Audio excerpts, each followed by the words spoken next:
jour, il y a bien longtemps, en Méditerranée, des hommes sont entrés dans une grotte. Ils ont peint leur vie sur les murs.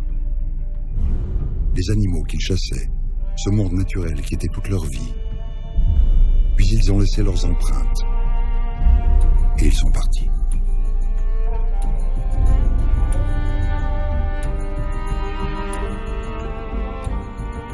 C'était il y a 27 000 ans. Cette grotte est la grotte Cosquer, dans les calanques de Marseille, en France. Ce sanctuaire unique au monde est désormais inaccessible. La grotte a été engloutie par la mer. Cette mer, c'est la Méditerranée. C'est bien plus qu'une simple étendue d'eau.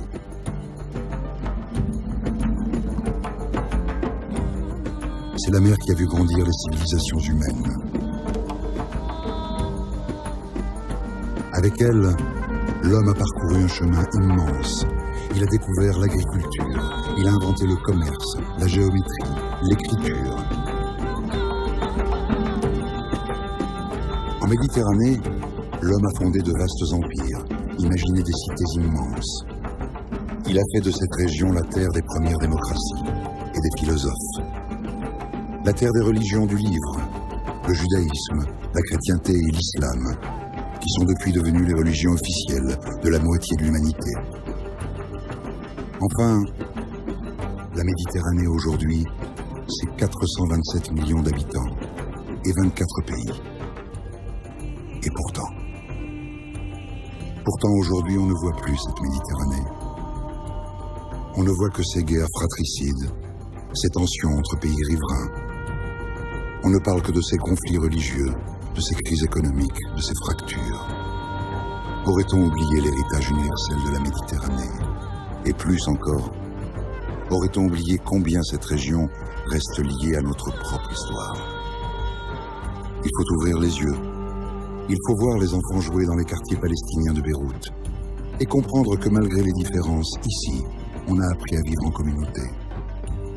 Voir les troupeaux dans les plaines d'Algérie pour comprendre ce que change le climat et ce que changera ce même climat demain sur le reste de la planète. Voir Venise et voir aujourd'hui comment on regarde Venise pour se dire que peut-être on se trompe dans cette course à la démesure. En un mot, prendre de la hauteur pour voir la Méditerranée autrement. Voici le récit de ce voyage inédit.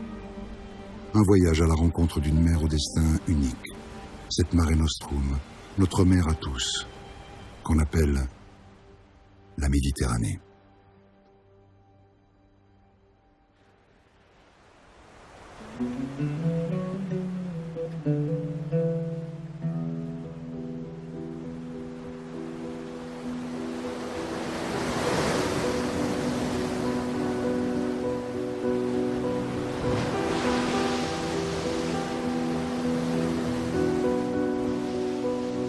Au commencement, il y avait une mer, la Méditerranée.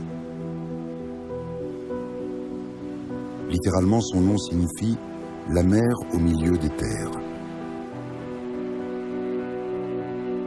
Elle était née d'un choc entre 3 continents, l'Europe, l'Asie et l'Afrique.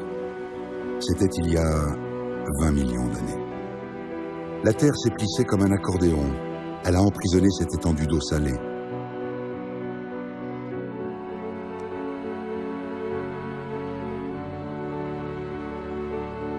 Il est resté de cet affrontement titanesque des montagnes acérées, comme les Alpes, ou des sommets érodés, comme les Pyrénées.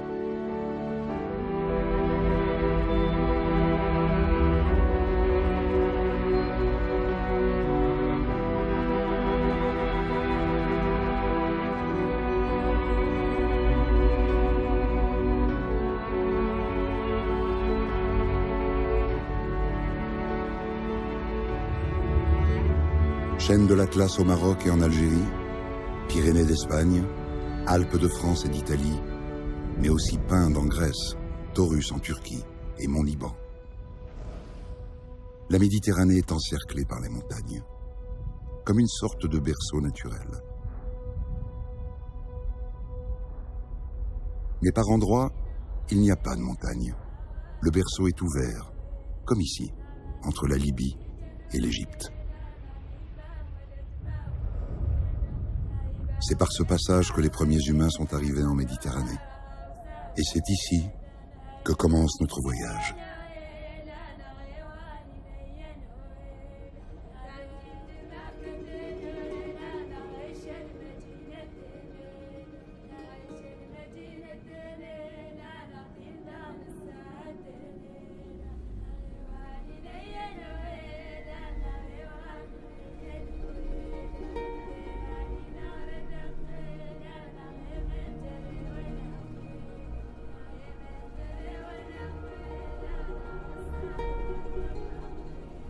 La région est aride.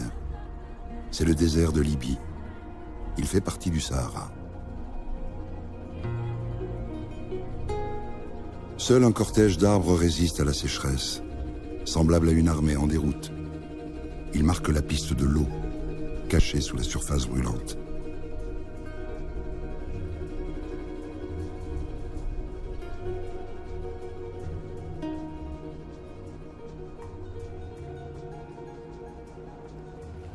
Les seuls à s'aventurer dans cette région sont les Touaregs.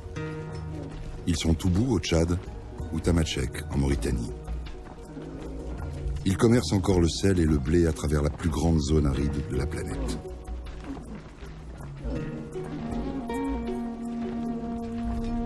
Ces hommes font partie des tribus berbères. Ils sont descendants des premiers hommes de Méditerranée.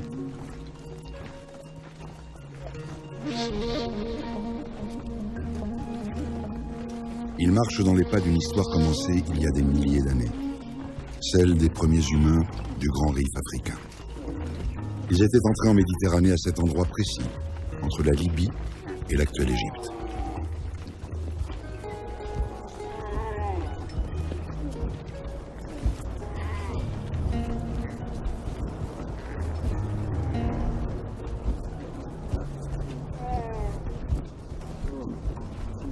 Et depuis, quel chemin parcouru? Parce qu'aujourd'hui, la Méditerranée, c'est plutôt ça.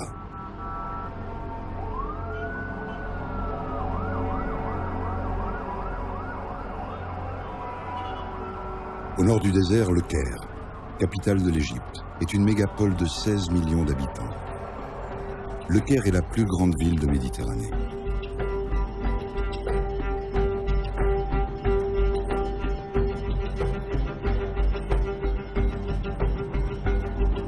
La ville est soumise à un exode rural important.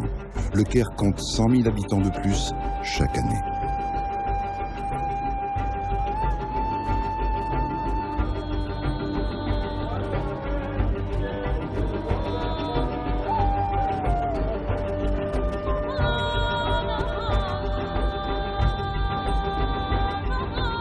Son quartier le plus ancien est celui des Coptes, les chrétiens d'Égypte. Mais le Caire est aussi une capitale arabe et musulmane.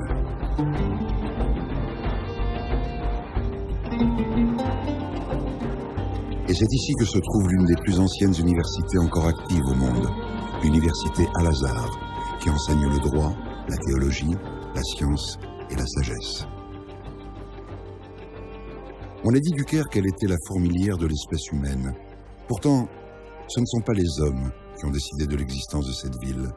C'est un fleuve qu'on appelle le Nil.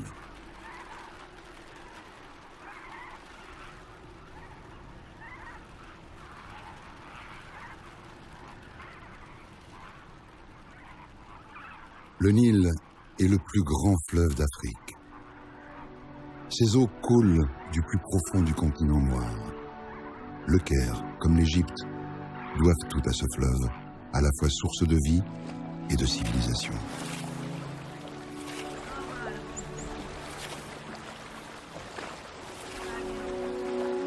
Les premiers hommes étaient nomades, ils vivaient de cueillettes.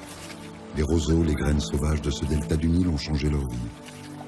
Et ils se sont installés sur ces rives généreuses. C'était il y a plus de 6000 ans.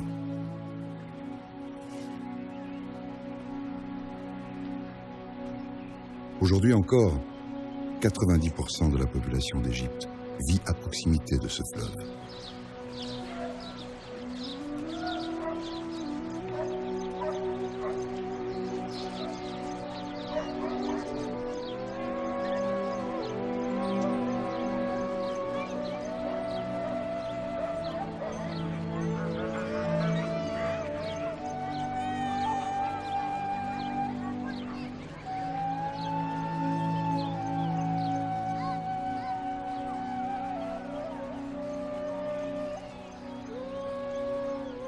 L'eau est partout parce que ce Nil est capricieux et déborde sans cesse.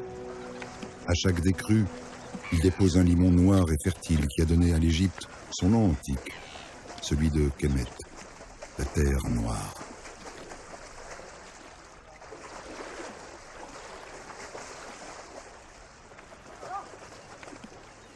Ce fleuve et ce limon sont à l'origine de l'agriculture.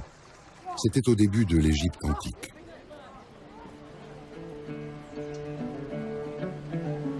Cette agriculture a commencé par la domestication des plantes sauvages du Nil, comme l'orge, la lentille, le lin et le pois.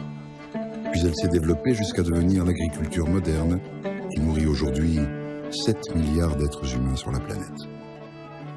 Et tout avait commencé ici, en Méditerranée.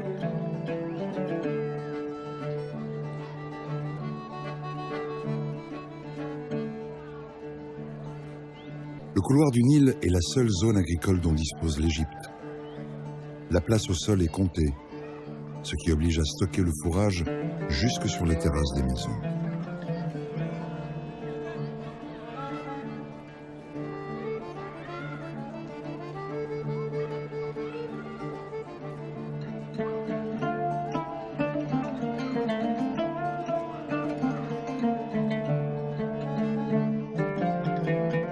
Ces paysans sont les héritiers d'un savoir rural devenu très précis au fil du temps. Le calcul mathématique a été inventé pour estimer les récoltes, et l'écriture servait à établir des inventaires pour l'agriculture. Avec cette expérience, l'homme a commencé une irrésistible ascension.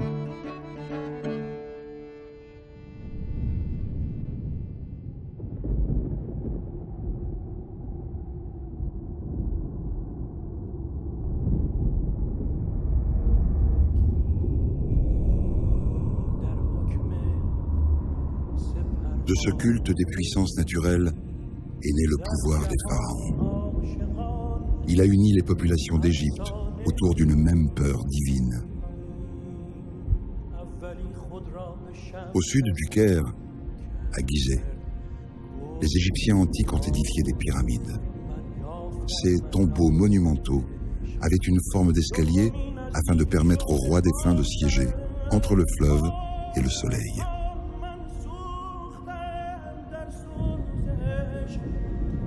Il subsiste aujourd'hui 80 de ces pyramides, toutes érigées en moins de 1000 ans sur la rive gauche du Nil.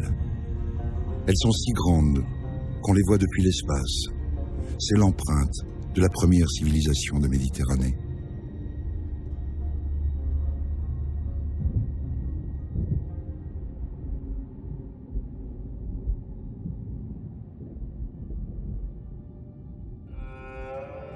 Pourtant, le véritable héritage de cette région n'est pas dans ces monuments, mais dans un minuscule grain, le grain de blé.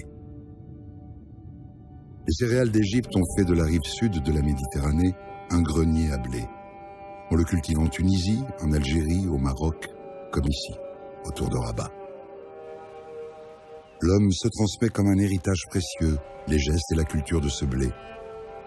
Ce blé qui lui a permis de ne plus avoir faim.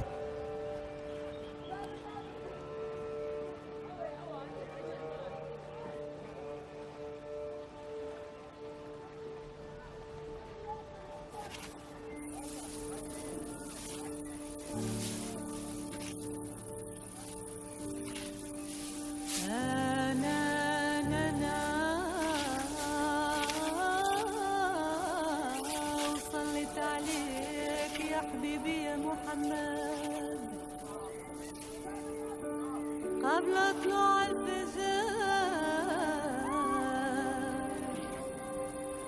وإذا بان على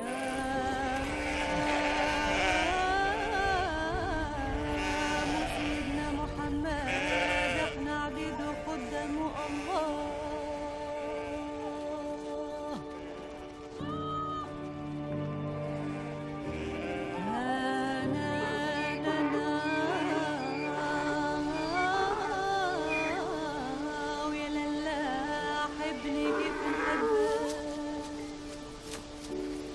أترى بالغمات يغمني حتى أنا الله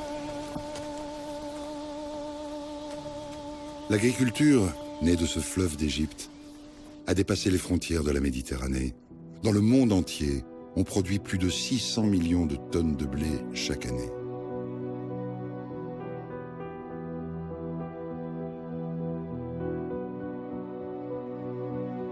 La culture de la terre, c'est avant tout l'amour des plaines ou des courbes généreuses de la Tunisie, dans la région de Siliana. Ces champs portent la main de l'homme à perte de vue.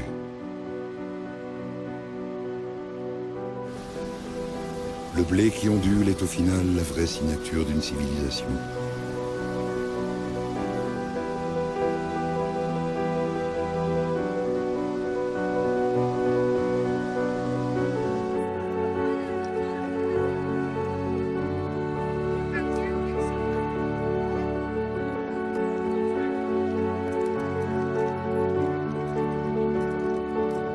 Rive du Maghreb, plaine d'Europe du Sud ou plateau de Turquie, la Méditerranée tout entière est une terre agricole.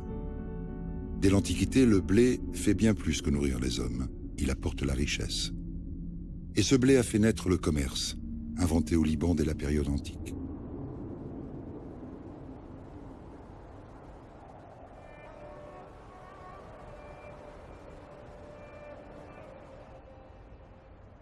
Le Liban, c'est d'abord une montagne, le mont Liban, qui culmine à plus de 3000 mètres. Les neiges y sont éternelles. Le nom même de Liban signifie « blanc », en référence à ce manteau neigeux.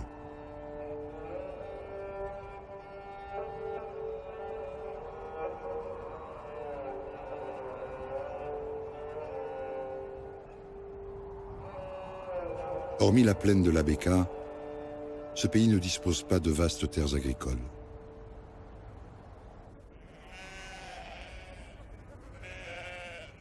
Alors le Liban a misé sur son atout géographique, être la croisée des routes entre l'Orient et la Méditerranée. C'est ici que les peuples et les marchandises de Perse se sont mélangés avec ceux de la Méditerranée.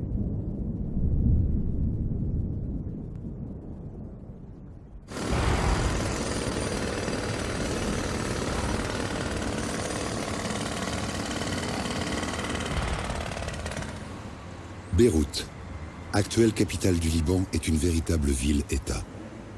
La ville est en expansion. Elle compte 4 millions d'habitants, la quasi-totalité de la population libanaise.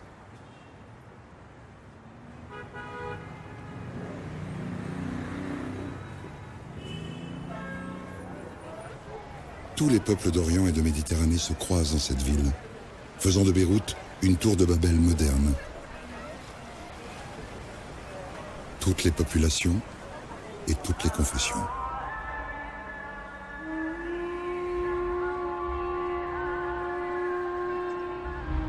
Le Liban compte officiellement 17 communautés, en majorité des chrétiens maronites et des musulmans chiites.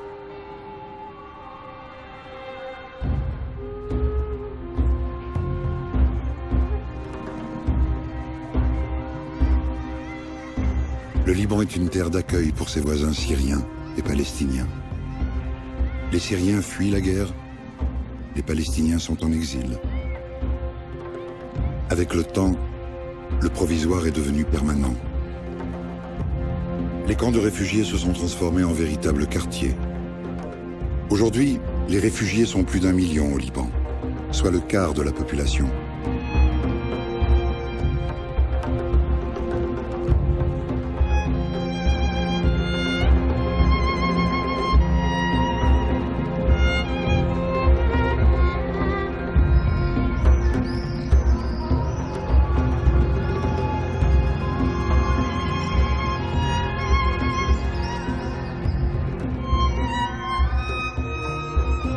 Beyrouth, ouverte à tous les hommes, de toutes les religions, est une ville meurtrie.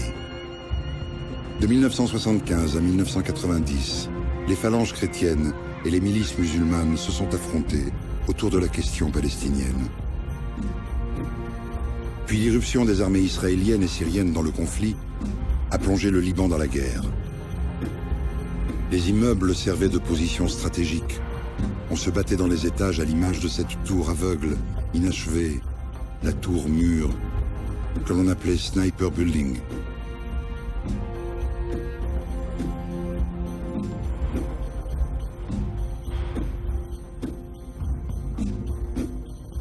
Depuis, le pays se reconstruit à marche forcée.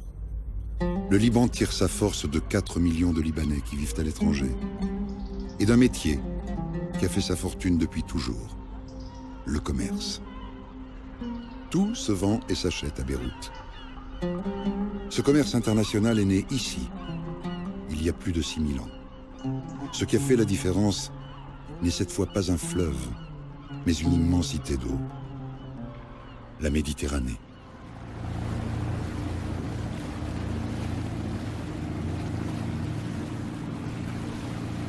C'est ici que les premiers marchands ont appris à naviguer en mer. Le Liban s'appelait alors la Phénicie. Qui se souvient encore du courage de ces premiers navigateurs, chargés d'épices, de tissus ou d'huile? Byblos est l'un des plus vieux ports de commerce au monde, fondé dès moins 5000. Aujourd'hui, il disparaît sous les digues de la station balnéaire de Jbel. Ce port antique a été le premier des comptoirs de Méditerranée. Bientôt, les hommes seraient unis par la mer.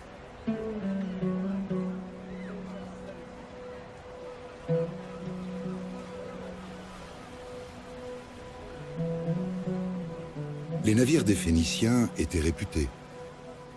Leur coque était faite d'un bois très solide et imputrescible qui n'existe nulle part ailleurs, le cèdre.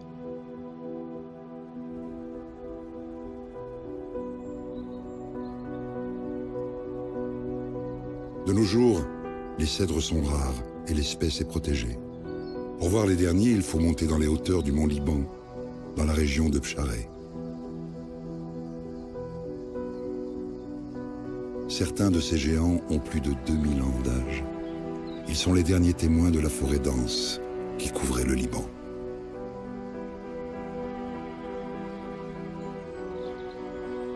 La destinée de l'homme est liée à ces arbres. Ils l'ont amené à la découverte d'un nouveau monde, la mer Méditerranée.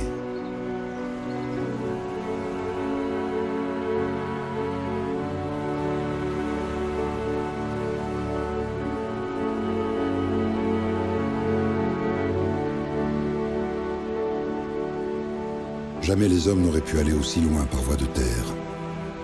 La mer a permis l'expansion des premières civilisations d'Orient à toute la Méditerranée. Les Phéniciens se sont installés à Chypre, puis en Crète et sur la côte orientale de la Grèce. Ils ont longé les côtes de Libye et poussé vers le Maghreb. Leur plus grand comptoir sera finalement Carthage, à l'emplacement de l'actuelle ville de Tunis. Leur empire mettait en relation tous ces peuples de Méditerranée. C'est la première forme de mondialisation. Cet empire, c'est aussi celui des îles. On en compte plus de 15 000 en Méditerranée. Autant d'étapes pour les Phéniciens. Des îles arides, sauvages, isolées. Ou des archipels denses comme celui des Kornati, en Croatie, sur la côte dalmate.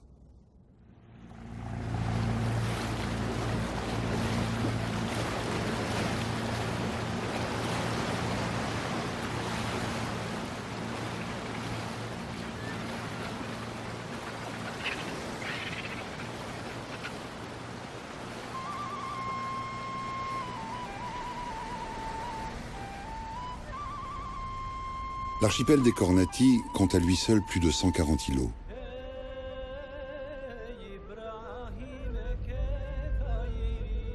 Les chocs et les plissements de l'écorce terrestre ont fait surgir ces reliefs.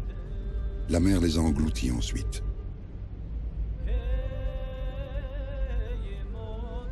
Ces reliefs sont plissés parce que la Méditerranée est une région de volcans, une des plus actives de la planète. Et cette géologie a profondément marqué l'homme de Méditerranée.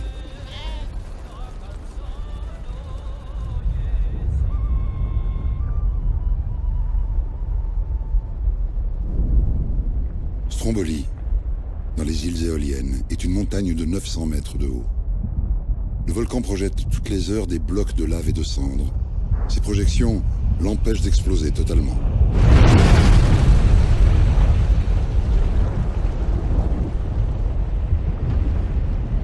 Comme souvent, le volcan est généreux. Sa lave est riche en minéraux. Elle fertilise la terre de Stromboli qui a toujours été habitée. Pour vivre ici, il faut accorder à la montagne le droit à la colère.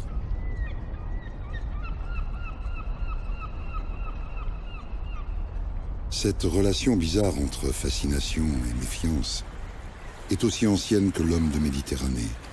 Elle remonte à une vieille légende.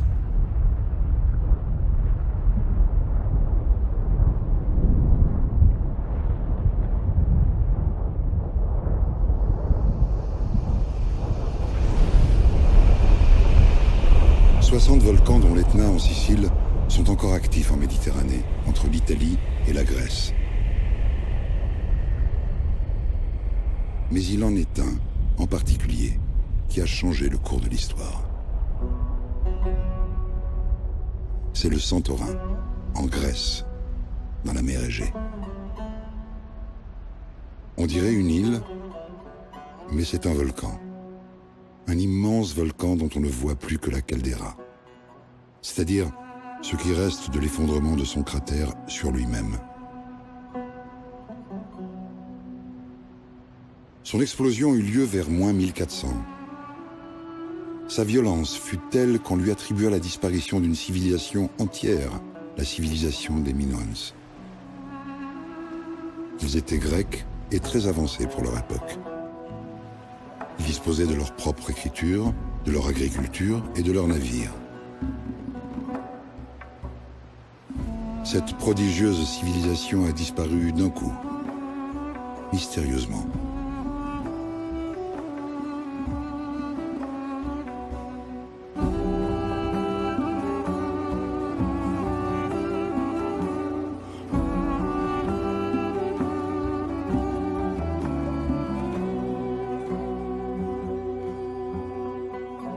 Depuis, le volcan est assoupi et la légende est née.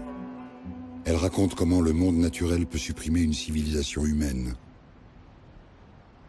Et cela sonne comme une mise en garde.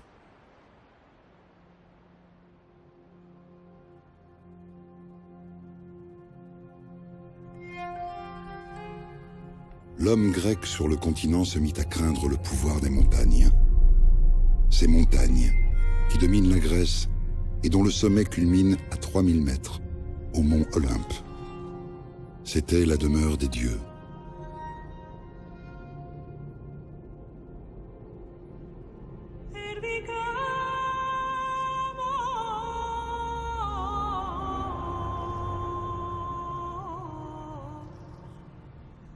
Les Grecs avaient aussi imaginé que l'univers avait une source et que ce nombril du monde était situé à Delphes, au pied du mont Parnasse. Ils avaient édifié un temple à un dieu nommé Apollon, dieu de la lumière. Ce temple abritait un oracle, une femme au pouvoir surnaturel, qui s'appelait Pythie et communiquait avec les puissances occultes de la terre.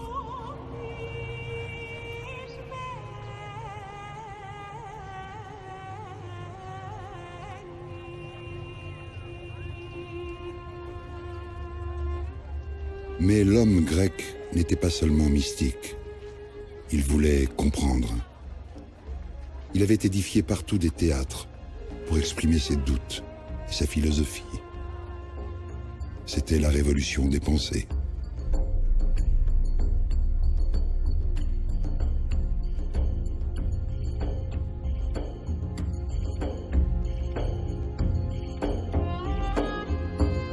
L'homme s'affranchissait du berceau naturel qu'il avait vu naître. Les Grecs ont fini par découper leurs montagnes sacrées pour en faire des temples.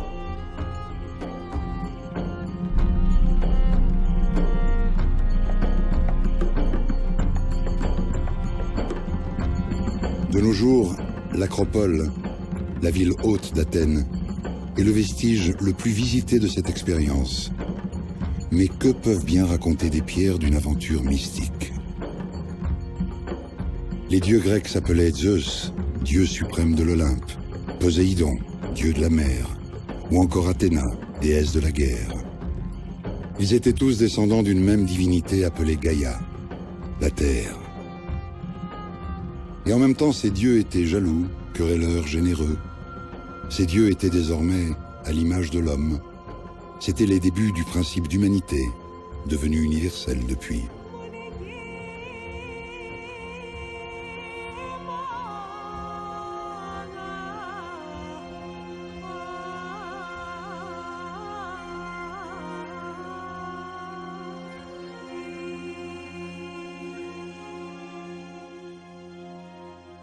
Le Parthénon domine toujours Athènes, capitale de la Grèce. Ce temple dédié à Athéna faisait aussi fonction de trésor. On y entreposait les richesses de la ville.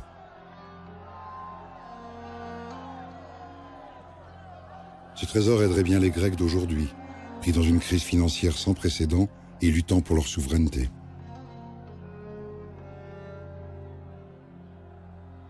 Étrange retour de l'histoire quand on se souvient que c'est ici, à Athènes, en moins 500, qu'est née la démocratie.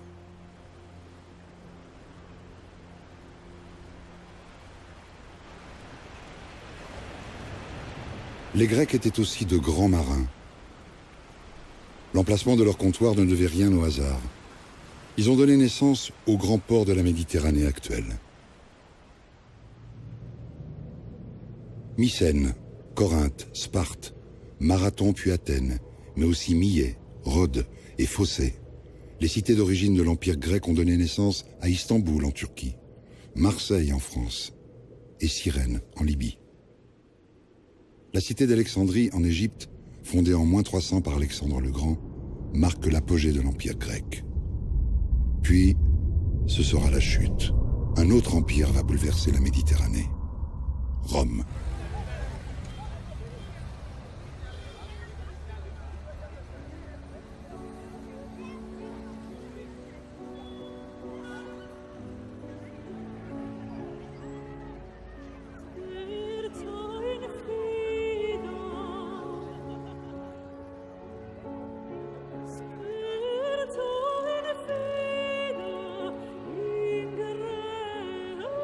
Rome est de nos jours une grande capitale d'Europe, avec 4 millions d'habitants. C'est le berceau historique des civilisations occidentales. Et tout avait commencé par la conquête d'un petit royaume en Italie du Nord.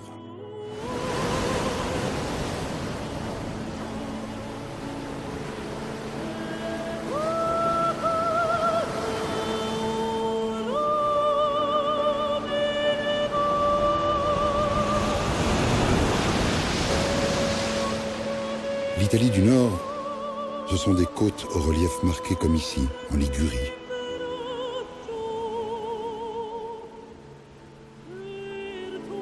Dans la région des Cinque Terre, les villages sont même accrochés entre mer et montagne. À Manarola, les hommes vivent de pêche et de vignes depuis toujours.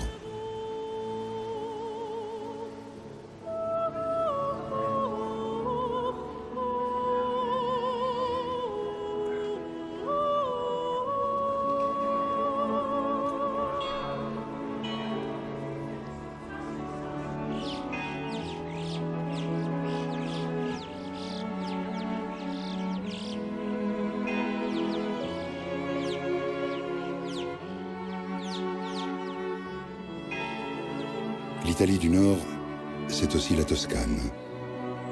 Ici, la terre est riche, et chaque colline porte un grenier ou un village fortifié.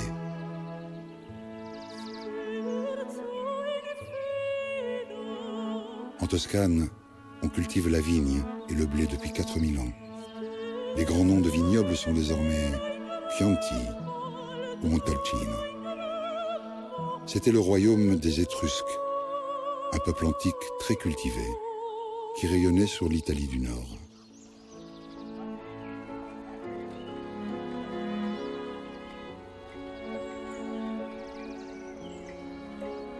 La République de Rome a dévoré ce royaume.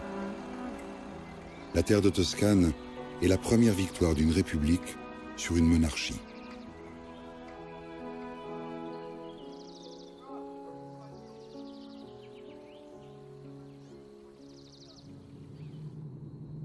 Ensuite, Rome tirera sa force d'un ordre militaire hors du commun et d'une arme naturelle, le cristal de sel.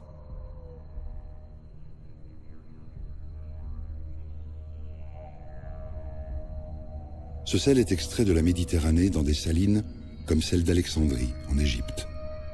Il servait de monnaie à l'Antiquité. Mais Rome en a fait une ruse de guerre.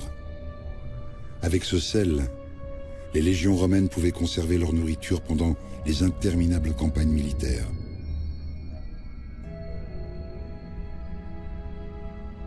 Les légionnaires étaient même payés en salaire, c'est-à-dire en mesure de sel.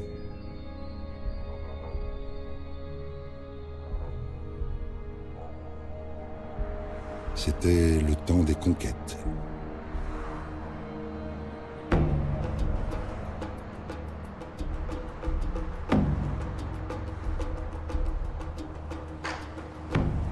L'autorité de Rome n'avait pas de limite.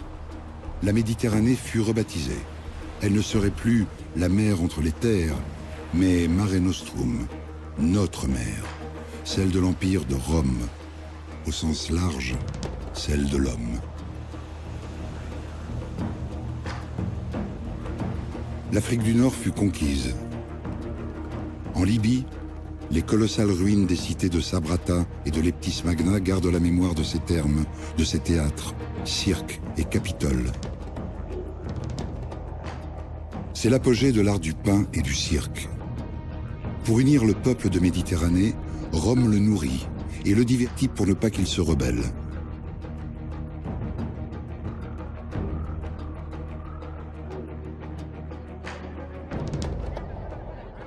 Le cœur de l'Empire était dans les cités. Il faut franchir la porte de Timgad, en Algérie, pour comprendre la richesse de cet héritage.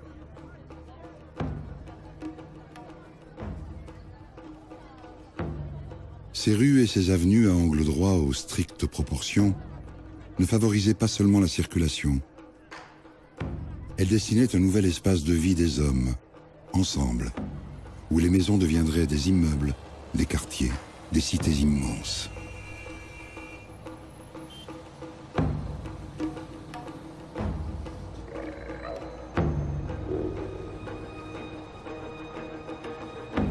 Rome avait inventé un nouvel art de vivre. Il a donné naissance aux mégapoles actuelles et à l'urbanisation moderne. De nos jours encore, à l'image de Gênes, en Italie, les villes du monde entier s'inspirent du modèle urbain de Rome. À chaque nouveau territoire, les Romains traçaient des routes, creusaient des ports et édifiaient des ponts pour unir l'Empire.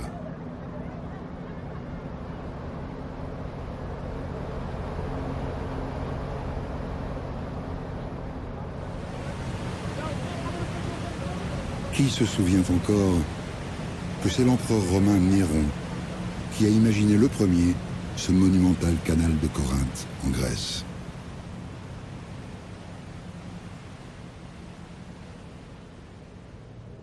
Un par un, tous les empires précédents ont été intégrés. Étrusques, Grecs, Phéniciens, Égyptiens, peuples d'Europe. Chaque conquête devenait une province de l'Empire, reliée par une route à Rome. La Méditerranée fut soumise à un ordre impitoyable, la Pax Romana. À son apogée, en -27, l'Empire romain s'étendait de l'Angleterre à la Perse. La Méditerranée était enfin unie. C'était la première fois. Et ce serait la seule. Pendant ce temps-là, à l'Orient, une ultime étape se préparait. C'était le temps des religions du livre. Le temps de Jérusalem.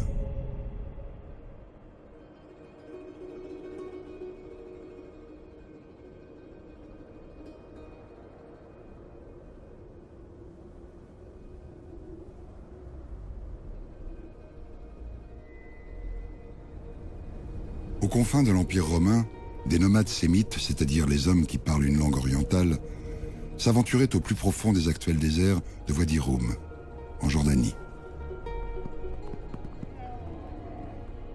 Depuis 1000 ans, ils poussaient leur caravane au cœur de ce brasier minéral. Ils cheminaient en quête d'un royaume.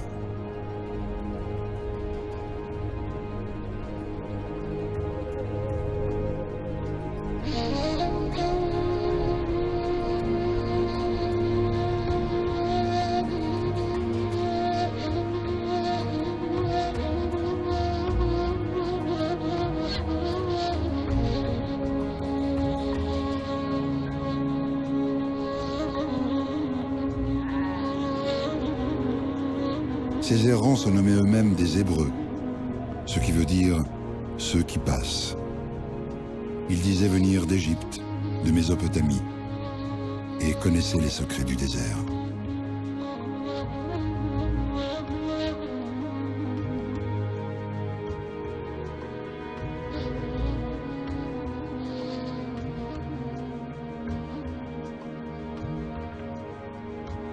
Ces Hébreux contrôlaient les routes caravanières entre l'Égypte et la Mésopotamie. Ils avaient édifié des cités marchandes à chaque croisée des pistes.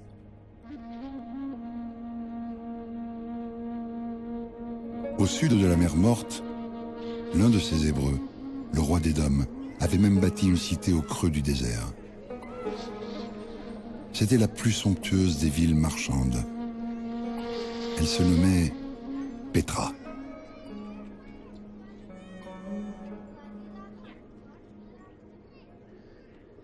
Il ne reste aujourd'hui de Pétra que son sanctuaire monumental, creusé à même la roche.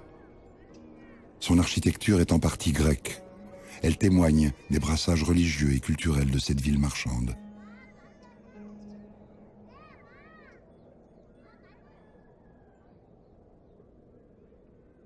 Les Hébreux avaient-ils choisi d'adorer un dieu en particulier dans ce panthéon? Ou était-ce ce désert qui avait poussé ces Hébreux à une quête spirituelle?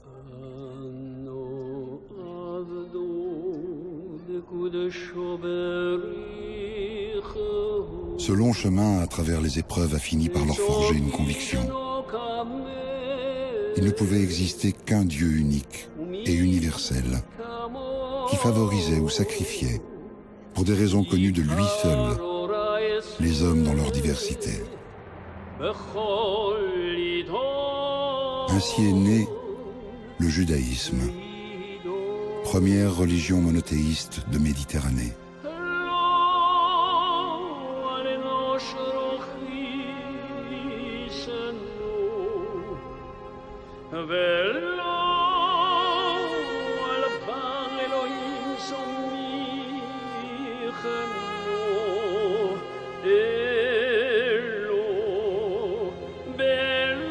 Les Hébreux firent naître un royaume d'Israël dans la région antique de la Palestine. Ils édifièrent un temple dans une cité appelée Jérusalem. Cette cité fut décrétée lieu saint, lieu chargé de prières. Et elles allaient être plus nombreuses que prévu. Car deux autres religions monothéistes allaient voir le jour, faisant de cette ville sainte un lieu particulièrement agité en Méditerranée.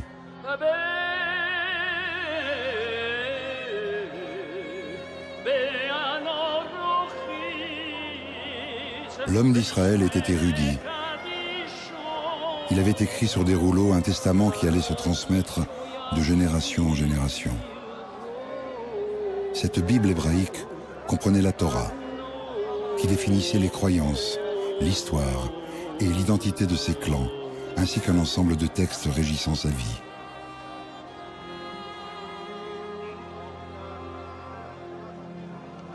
Ces commandements étaient des règles de conduite destinées à assurer l'unité et la cohésion du peuple errant en vue de sa survie.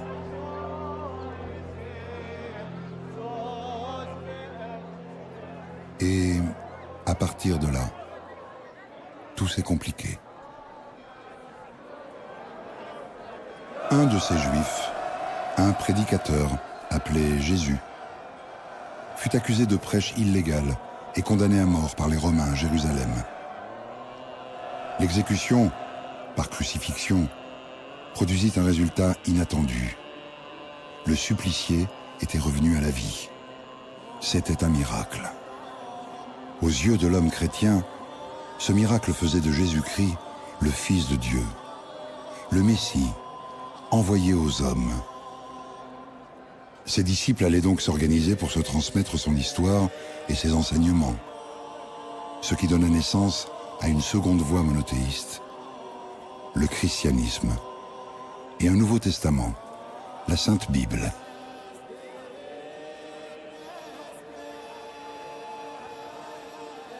Puis, l'homme a connu une troisième révélation, 600 ans plus tard, celle du prophète Mahomet, qui a recueilli la parole de Dieu au cours de sa vie.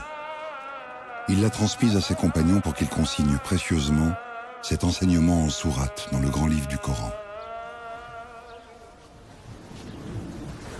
L'homme adresserait désormais ses prières tournées en direction de la Kaaba, située à la Mecque, lieu de naissance du prophète. Ce cube vide symbolisait le renoncement du croyant à l'adoration païenne. L'homme devenu musulman ouvrait la troisième voie monothéiste, celle de l'islam. Et avec ces trois religions issues d'un même Dieu, plus rien ne fut jamais pareil.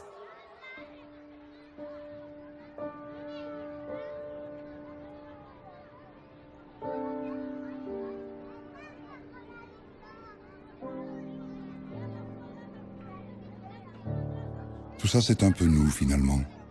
Cette histoire est notre histoire.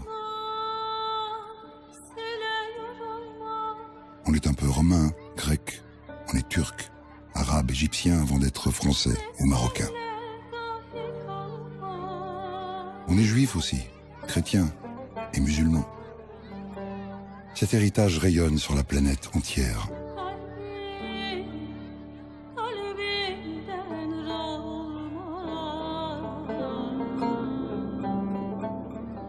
Mais à cette Méditerranée aujourd'hui, il reste quoi?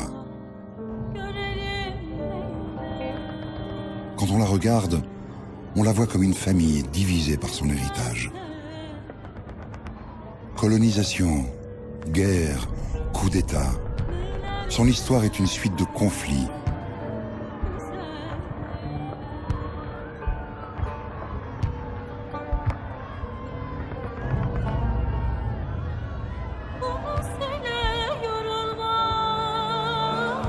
Et la religion divise.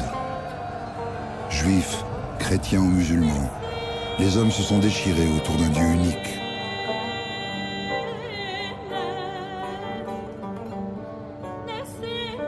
On barricade même la ville sainte, la ville des prières. Jérusalem est aujourd'hui coupée en deux par un mur.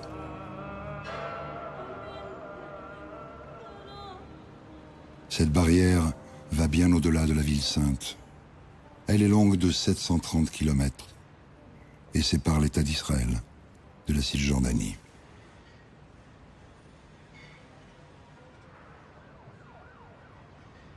C'est officiellement une barrière de sécurité destinée à protéger les Israéliens des terroristes palestiniens. Mais en réalité, ce mur sépare les Juifs et les musulmans. Chaque religion se réclame de ses martyrs, les milliers d'innocents. La foi et la souffrance semblent liées.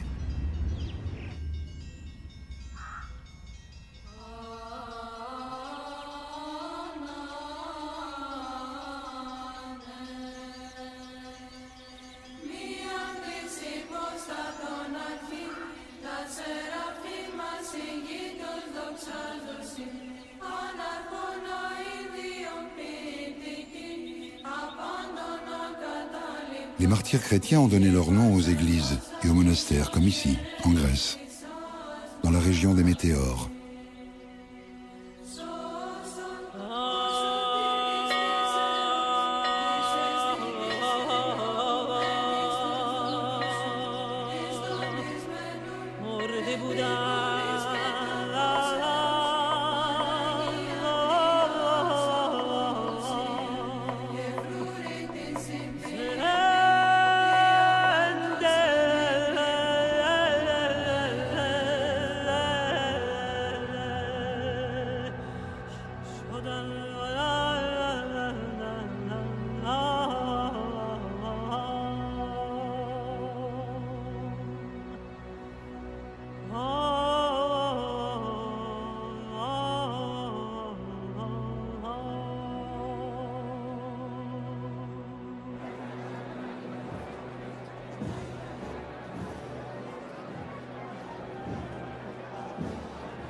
Dans toute l'Espagne catholique, de Barcelone à Séville, on évoque le martyre du Christ sur sa croix. Les cérémonies de la Semaine Sainte commémorent sa résurrection. Pendant 8 jours, dédiés à la Passion du Christ, 60 confréries sortent en procession pour se rendre à la cathédrale. On porte le chapeau des pénitents, héritage du Moyen-Âge. C'est une célébration qui évoque la souffrance des croyants. Mais pourquoi donc doit-on souffrir de religion ?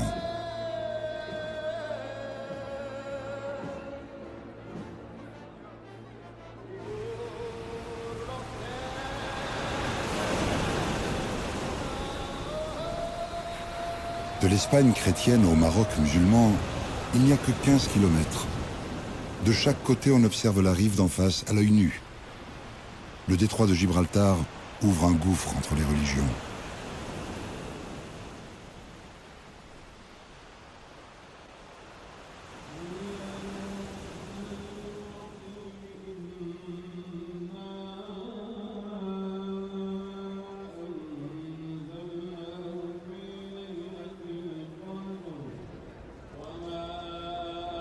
À Casablanca, au Maroc, ils sont des milliers chaque année pour les prières de fin de Ramadan, à la grande mosquée Hassan II. C'est une période de jeûne et d'observation de règles strictes de vie. Cette pénitence est un des 5 piliers de l'islam.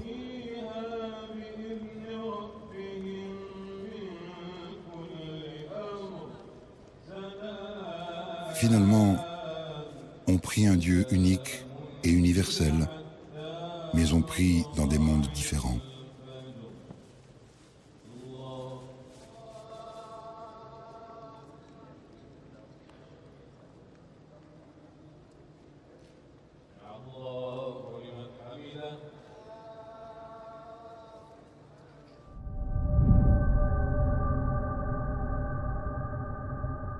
La rive sud est musulmane, à majorité sunnite.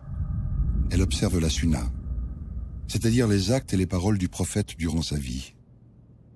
La rive nord est chrétienne, à majorité catholique, sous l'autorité du pape de l'Église de Rome. Elle est aussi orthodoxe en Grèce, héritière des premières églises d'Orient.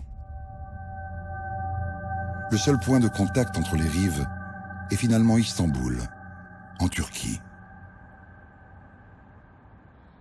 Bitti molada Şabe'linin hurması, gitti molada ağlar,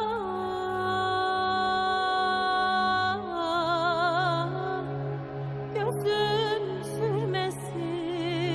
Istanbul est ancrée sur les rives du Bosphore. C'est aujourd'hui la capitale économique de la Méditerranée.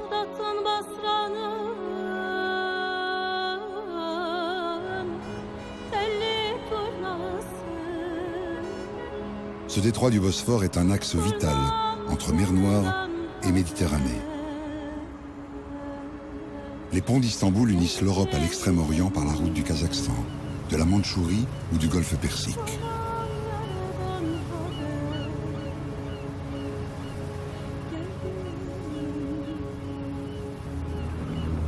Istanbul tire sa force de cette fameuse croisée des chemins. Depuis toujours, c'est la ville de tous les échanges en Méditerranée, qu'ils soient économiques ou religieux. À l'Antiquité, il y avait déjà, à ce même emplacement, une cité de Byzance, capitale grecque de la Thrace et florissante ville marchande. Cette Byzance était ensuite devenue Constantinople, plus riche ville d'Orient et première ville chrétienne de tout l'Empire romain. C'est ici, à Istanbul, qu'étaient nées les premières grandes églises de la chrétienté, dont il reste encore Sainte-Sophie, convertie depuis en mosquée, avant de devenir un musée.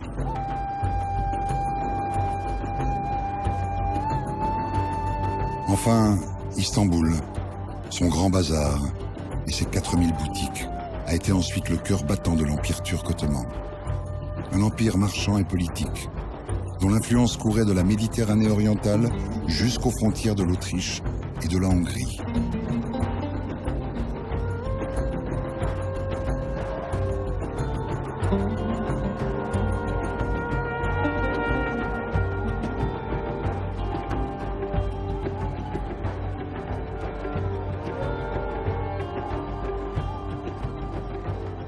Istanbul, ville mythique, à la croisée de tous les chemins.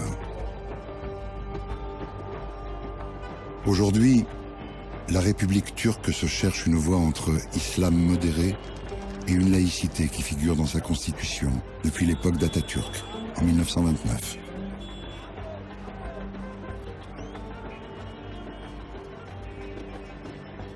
Aujourd'hui, Istanbul est aux portes de l'Union européenne. Ses rues portent les noms de toutes les villes d'Europe et les drapeaux de ces nations.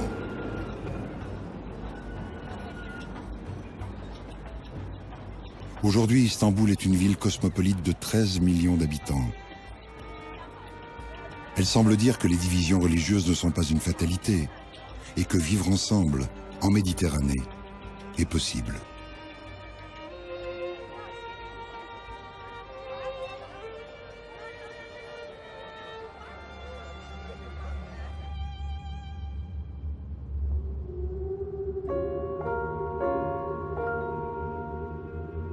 La civilisation est un peu comme l'eau qui serpente dans la lagune de Venise, en Italie. Elle cherche un chemin et, ce faisant, elle modifie le monde qui l'entoure.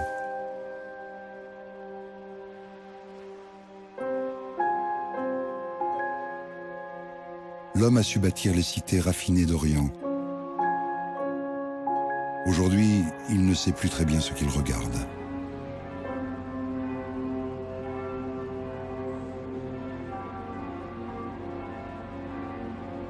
Un touriste sur 3 dans le monde vient en vacances en Méditerranée.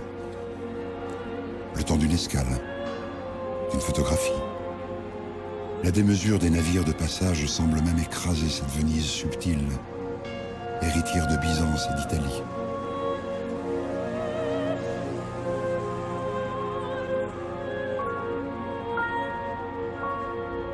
On vient en Méditerranée comme en pèlerinage.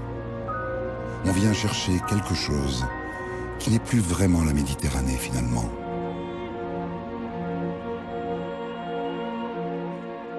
En Croatie, sur les côtes de l'Adriatique, on interroge le passé prestigieux de Dubrovnik, qui fut autrefois république maritime de Raguse, ville insolente, qui faisait concurrence à Venise.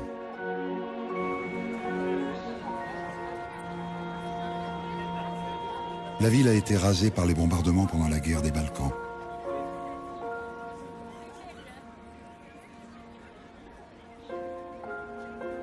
La reconstruction de Dubrovnik, financée en partie sur des fonds étrangers, en a fait une ville-musée.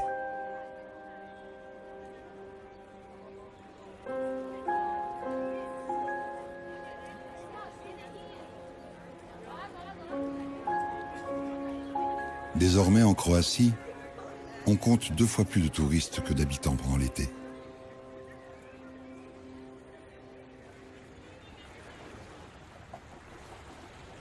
La Méditerranée est devenue un immense terrain de vacances. Mais a-t-elle le choix, après tout? Le tourisme est une ressource économique vitale sur les côtes d'Espagne et les zones littorales.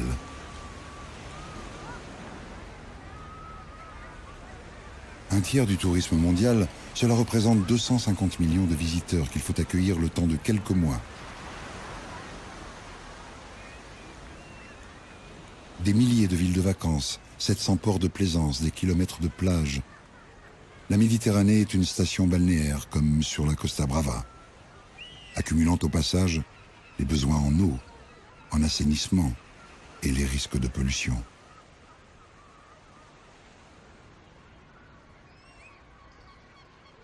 Mais surtout, ce tourisme s'ajoute à une population locale déjà nombreuse.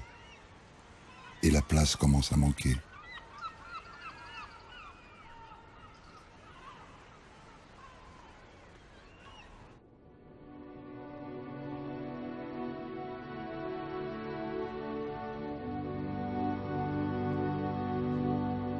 Les limites de la Méditerranée, on les perçoit déjà en Algérie.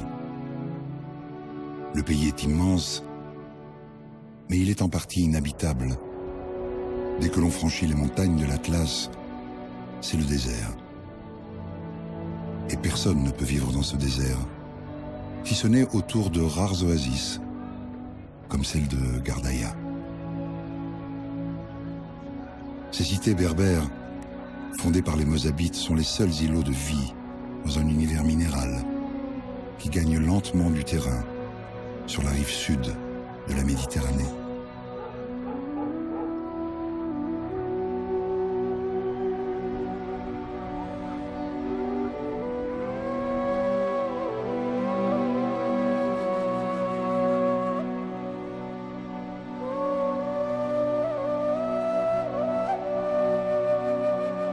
En Algérie, au pied de l'Atlas, dans le massif des Aurès, l'eau est rare, la terre aride. Finalement, ces montagnes qui protégeaient les premiers humains encerclent ceux d'aujourd'hui.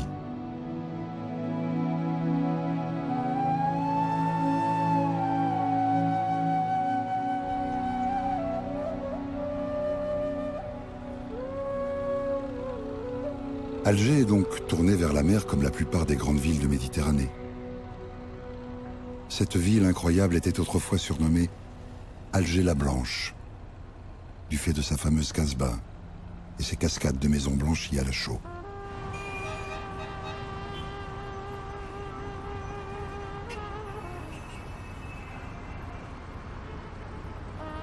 Désormais, Alger mérite aussi le titre d'Alger la Grande, la ville la plus peuplée du Maghreb, avec 6 millions d'habitants.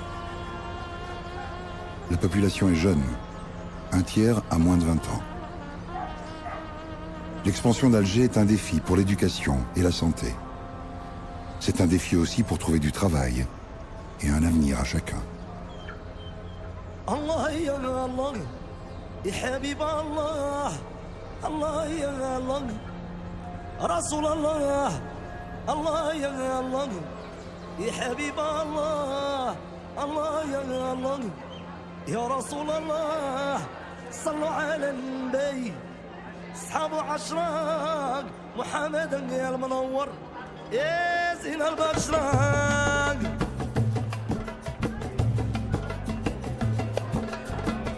يا رانينا الحشم الله العلي يسلم دنيتي من النار الحمراء رانينا الحاش الله العلي يسلم دنيتي من النار الحمراء صلوا على النبي. Aujourd'hui, la Méditerranée, c'est 427 millions d'habitants qui vivent en majorité serrés dans des villes. Dans 10 ans, elle devrait dépasser les 500 millions. À ce rythme, la densité humaine de Méditerranée pourrait devenir la plus élevée de la planète dans les 30 ans.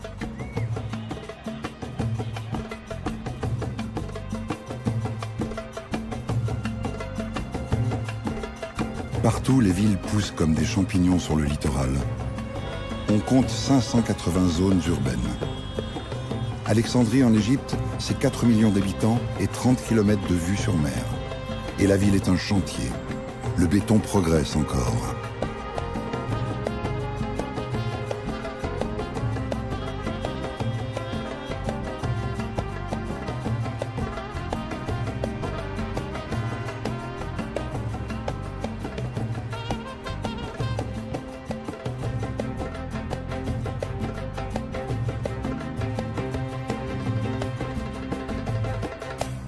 On a reconstruit la grande bibliothèque d'Alexandrie.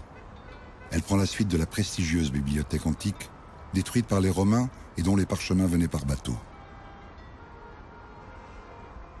Sa façade est symboliquement tournée vers la mer, comme autrefois.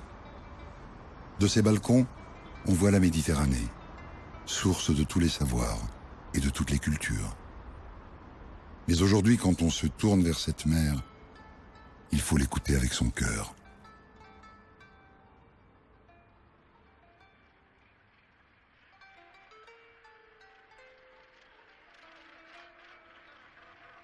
Cette mer est fragile. Dans le delta de l'Èbre en Espagne, l'homme ne vit plus. C'est une réserve naturelle de reproduction et de migration des flamants roses. En réalité, on ne préserve pas seulement cet endroit pour ses oiseaux. On le fait parce que la biodiversité de la Méditerranée est un vrai patrimoine.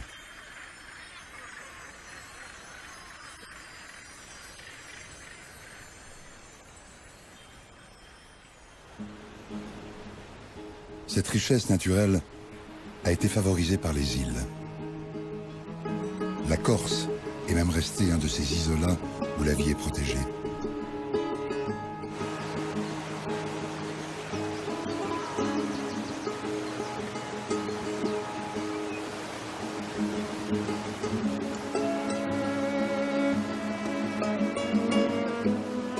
Dans les hauteurs de l'île, les forêts de pin à la Reach abritent encore plus de 200 espèces animales et végétales qui n'existent nulle part ailleurs sur la planète. Plus haut, au creux des sommets, ce sont les podzines, les zones humides, tourbeuses, qui forment des écosystèmes uniques. Il existait 25 000 variétés de plantes de Méditerranée.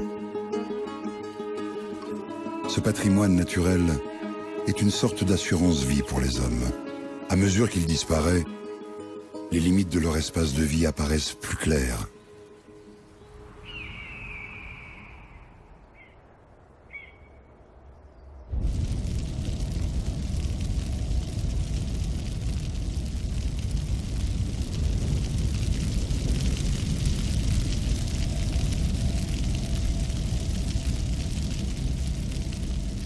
Le monde clos dans lequel vivent les hommes est fragile. Il se réduit chaque année. En moyenne, 600 000 hectares de forêt partent en fumée tous les ans, comme ici, en Grèce, dans le Péloponnèse. L'homme brûle sa propre terre par négligence ou par calcul pour son agriculture. Au plus chaud de l'été, lorsque l'air est sec depuis des semaines, tout prend flamme. Même les plantations d'oliviers.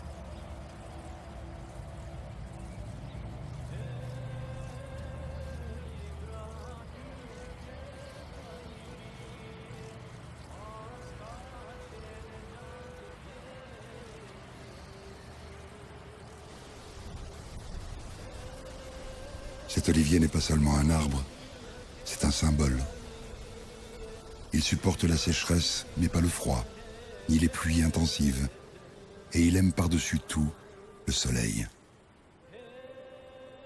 En réalité, cet arbre est même une sentinelle du climat. Là où l'olivier ne pousse plus, on n'est plus en Méditerranée. Il définit une frontière naturelle qui est parfois bien loin de celle des hommes, et même de plus en plus loin. Depuis quelques décennies, les oliviers poussent au nord et meurent de soif au sud. L'olivier apporte un message aux hommes. Il annonce le changement profond du climat, que l'on ne voit pas bien encore.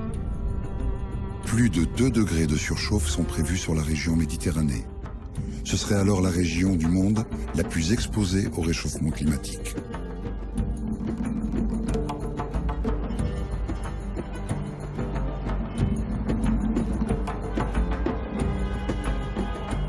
Ces 2 petits degrés feront demain du Caire une mégapole brûlante. Mais surtout, la dérive du climat menace directement l'agriculture du pays. Le Nil ne parvient plus à nourrir ses 80 millions d'habitants. Chaque année, il faut faire venir 10 millions de tonnes de blé en Égypte, faisant de ce pays le premier importateur mondial de cette céréale.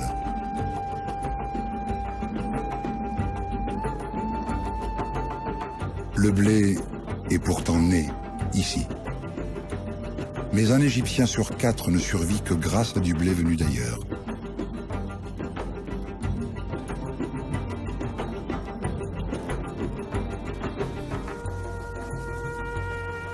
En Europe du Sud, comme ici, en Grèce, l'industrie céréalière tourne encore à plein régime. C'est la course contre la montre. Il faut adapter les espèces à ce climat qui change, où les pluies se font rares et les sols fatigués.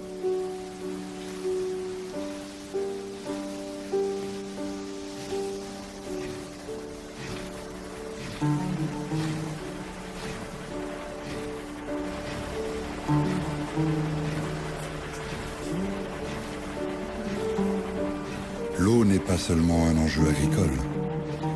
C'est un défi pour les États qui en manquent.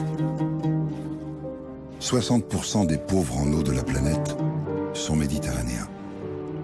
Parmi eux, 20 millions de personnes n'ont même plus accès à l'eau potable. Israël et Jordanie sont déjà bien au-delà de leur capacité naturelle. On importe de l'eau des pays voisins, on dessale la mer et on pompe ce qui reste du fleuve Jourdain. En réalité, après la faim, c'est la soif qui se rapproche.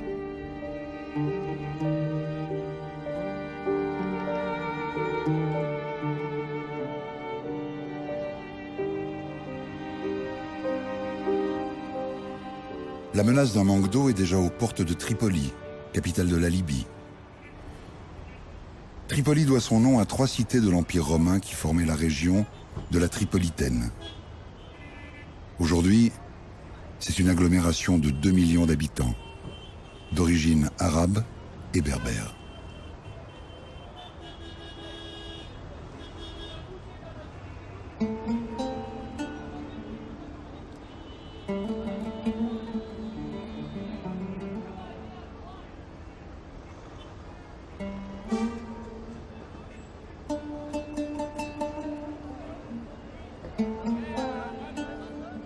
La Libye sort de 40 ans de dictature.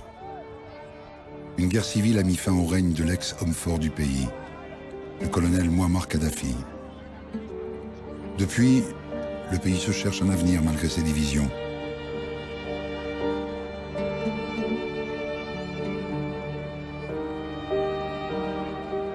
De façon symbolique, le grand marché de Tripoli a été déplacé. Il occupe désormais le quartier général de l'ancien dictateur. On y trouve tout, mais rien de ce qui se vend n'est produit en Libye. On importe le blé d'Europe, la viande des Émirats, les légumes de Tunisie. La terre ne nourrit plus, elle est devenue trop aride.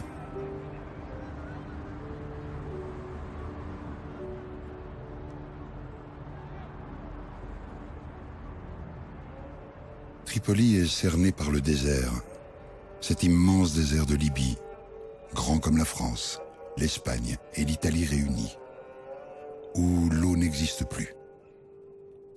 L'eau, mais pas le pétrole. Le sous-sol de Libye recèle les plus importantes réserves de pétrole d'Afrique connues à ce jour. C'est un pétrole facile à extraire qui donne un brut de très grande qualité. Ce pétrole, cadeau des temps géologiques, a fait pousser les raffineries et des terminaux pétroliers au milieu de nulle part, comme celui de Ras El Hanouf, dans le golfe de Sirte.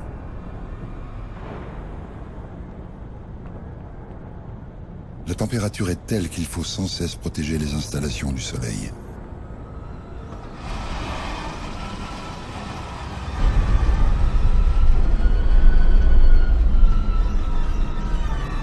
Avec cette énergie est né un projet au-delà de toute limite. Trouver l'eau douce cachée dans le désert.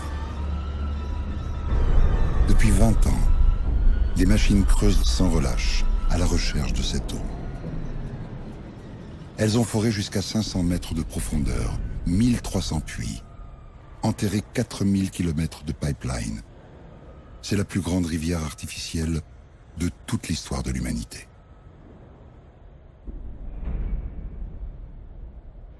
Le plus grand des bassins contient 24 millions de mètres cubes d'eau. À peine de quoi tenir 3 jours de consommation. Sans compter qu'avec le soleil, l'évaporation est colossale.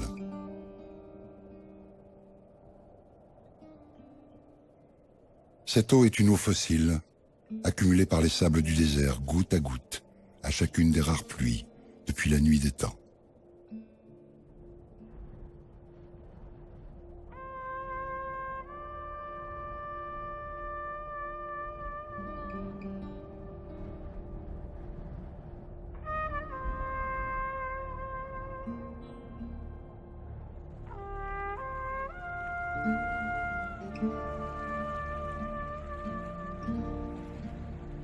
L'épuisement de ces nappes fossiles est l'affaire de quelques années, mais on a soif. Alors on saigne ce grand désert de Libye, de sa dernière eau. Que restera-t-il après? La situation est critique. Dans les 15 années à venir, le besoin en eau des rives sud et est de la Méditerranée devrait augmenter de 400%.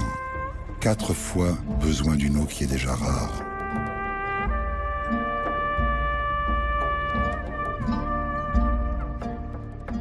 Les villes deviendront-elles des villes fantômes, comme celle de Libye? Car ici, l'homme a tenté de coloniser le désert.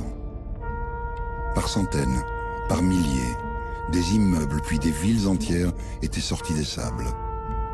Le seul site de New Benghazi employait 14 000 ouvriers, tous chinois.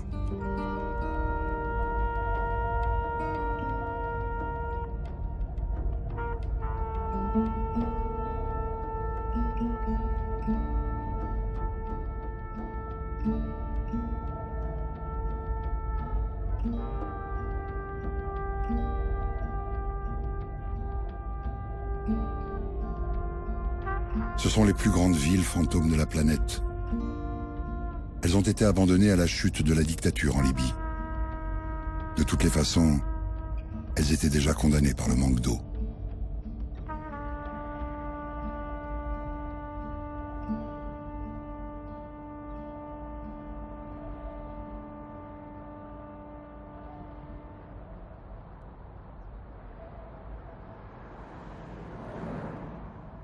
Souvent, les routes tracées dans les déserts sont droites. Rien ne vient perturber leur course. Elles sont un peu à l'image des civilisations de l'homme à travers le monde naturel. Rien ne les détourne, rien ne les arrête vraiment. Rien.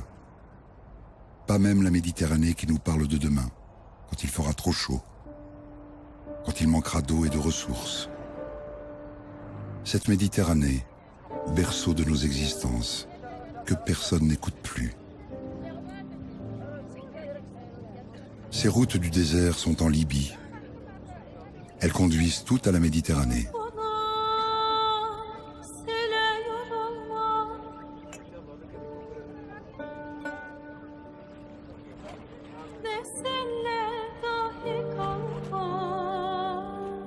Prendre ces routes est un peu plus qu'un symbole pour les candidats à l'émigration.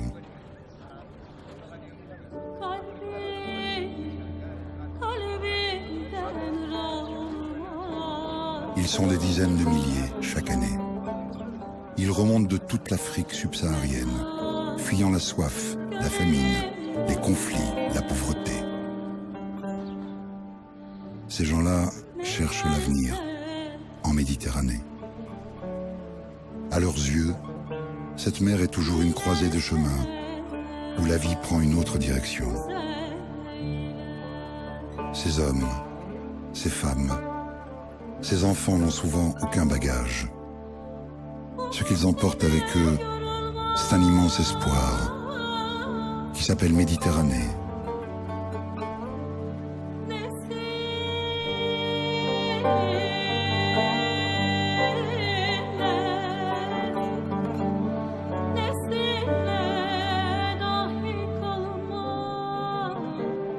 Saura-t-on leur laisser une place dans cette Méditerranée qui avait accueilli l'homme au premier jour de son histoire?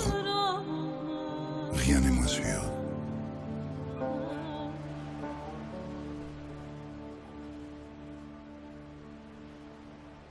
« 27 000 ans après les premiers hommes de la grotte Cosquer, la Méditerranée a changé, et la nature de l'homme a changé bien plus encore.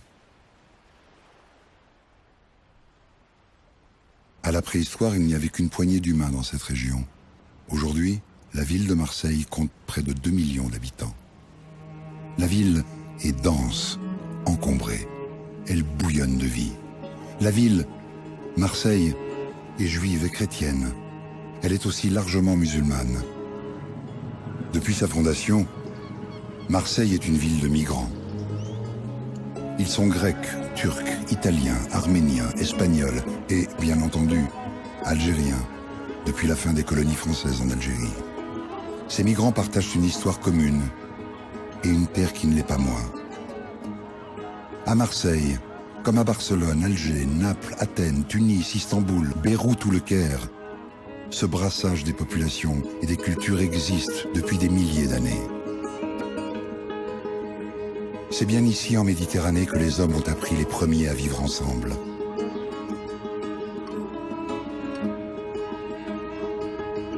Et si l'on prend un peu plus de hauteur encore, l'expérience de cette Méditerranée paraît chaque jour plus applicable au reste du monde. À cette planète des hommes qui subit aussi la pression du climat, ou connaît déjà le manque de ressources.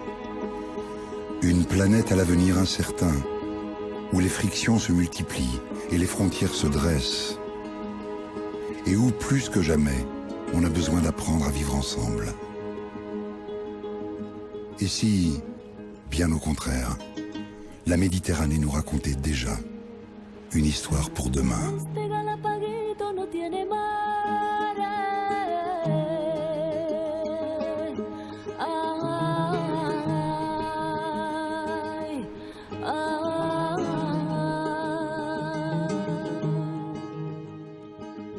No tiene mar así, no tiene mar no. Ay,